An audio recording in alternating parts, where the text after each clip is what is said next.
1964, Jeffrey Bezos.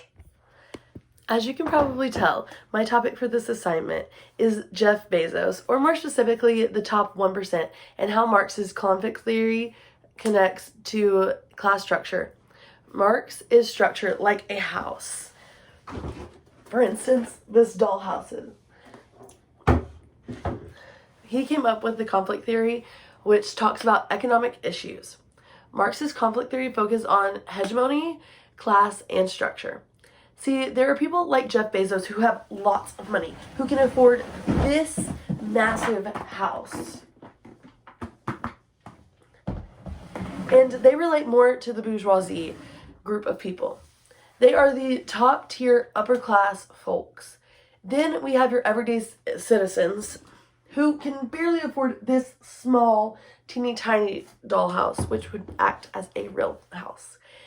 They are your workers, your working class, or your lower class citizens. And you could say these more relate to the proletariat group.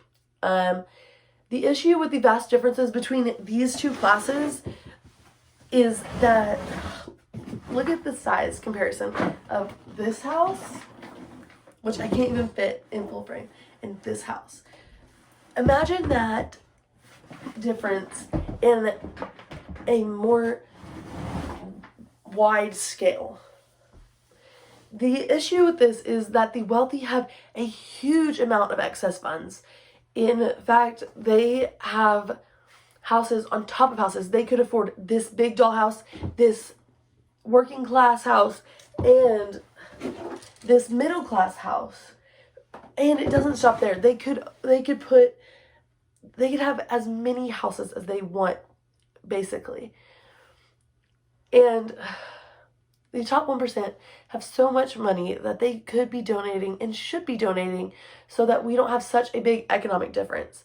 If they donate only a fraction of their wealth, they would still have more than enough money to survive off of, live happily in, and they would have fixed many economic crises that are happening. I'm not sure if crisis is the right tense, or is it crisis, but I will be saying crises. So some of the crises that it could have fixed would be hunger, homelessness, medical debt. Medical debt in the US is such a huge problem. In other countries, there is medical debt, but not as much medical debt as there is in America. People that are in medical debt are drowning because they simply had to have some sort of health care for them to live. But now they aren't able to live well enough for them to have stayed alive. That's the case for some people. And they will never pay off that debt. They will die with that debt because of how much debt they are in. And so if people like Jeff Bezos, who can have this big house, could solve some of the issues for Americans, I'm not saying all, but some, just, it would be a miracle for those families. Jeff Bezos could solely by himself pay for many of Americans' chemotherapy. He could pay for many Americans' treatments because simply by his wealth. He is simply so rich that he has the ability to do that. But instead, he goes and wastes, I think it's wasting your money on flying yourself up into space in a rocket, instead of helping people that are in need. I know that Jeff Bezos earned his wealth.